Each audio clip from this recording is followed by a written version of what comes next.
Langkah pertama ya Pak, sapu dia ketuk supaya krim turun. Bila sapu, pertama sapu di tangan. Tangan dulu. Mula dengan ibu jari.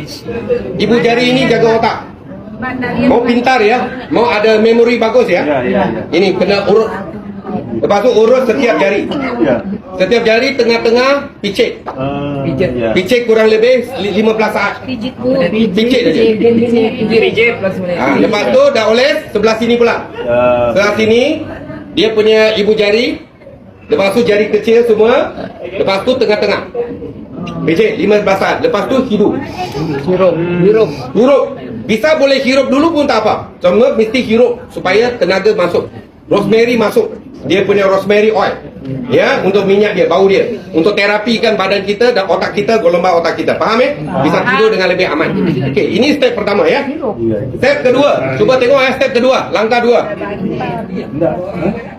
Langkah kedua, oles di mana? Muka. Bapak tengok muka saya tengok betul-betul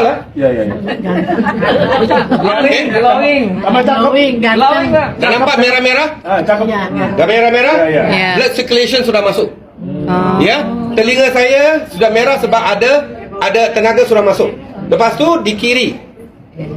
Okey, di sebelah kanan.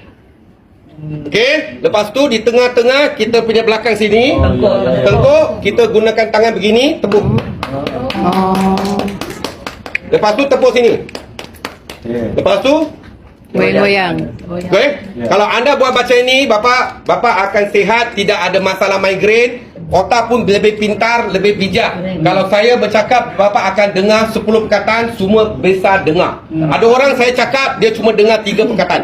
10 perkataan saya cakap, 3 masuk otak, 7 dia hilang. Sebab otak dia tidak bisa dapat message. That's why kita kena jaga otak kita supaya lebih pintar. Ya, lebih pintar ya. Itu cara kita jaga muka ya, Okey, step ketiga. Kita buat mana? Kita buat di ketiga. Ambil sedikit.